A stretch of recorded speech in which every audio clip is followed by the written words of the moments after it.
Pyetja është kjo për ju. A je duke ulur vigjilencën? A ka fusha në jetën tënde ku ti po e tepron? Ka besimtar që flirtojnë me sy, flirtojnë me duar, flirtojnë në gjuhë komunikimi me persona të tjerë.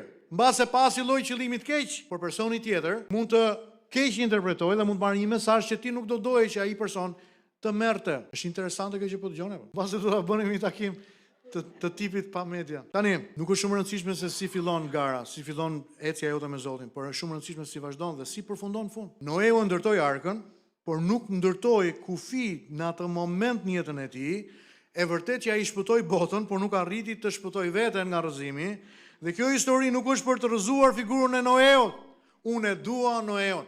Ditën e fundit kur do të dalë në qiell përpara Zotit, do ta kërkoj, do ta përqafoj, do të them faleminderit që qëndrove. Ti ishe njeriu i drejtë që luftove, u përballe, sfidove, më vjen tmerrsisht keq që vetëm përmes një akti rrëmbimi në një të ashtu quajtur valvull shkarkimi tek alkooli, tek pija, ti humbe atë që nuk do të kishe dashur ta humbje, sepse në ato momente njeriu nuk sheh, nuk dallon. Dua ta justifikoj, po nuk më lejon Bibla ta justifikoj Noeun. E jam gati, kam një listë gjatë justifikimesh për Noeun, po nuk ja u them. Çfarë ndodh te kapitulli që pason, kapitulli 9 i Zanafilës. Bijtë e Noeut, Semi, Kami dhe Jafeti përballen me lakuriqësinë e babait të tyre. Ka momente në jetë kur nuk testohet fuqia jote, por karakteri yt. Nuk testohet sa para ke, sa i pushtetshëm je, sa njerëz ke rreth vetes, sa i famshëm je, por testohet karakteri, sa i qëndrueshëm je në besim. Pra, nuk testohesh kur gjithçka është në rregull, por kur ti përballesh dhe je gati për të urrëzuar, jo kur ti shikon lavdin, po kur ti shikon dobësi. Zanafilla 9 na çon tek skena, që është një skenë e heshtur, por shumë e thellë. Njeriu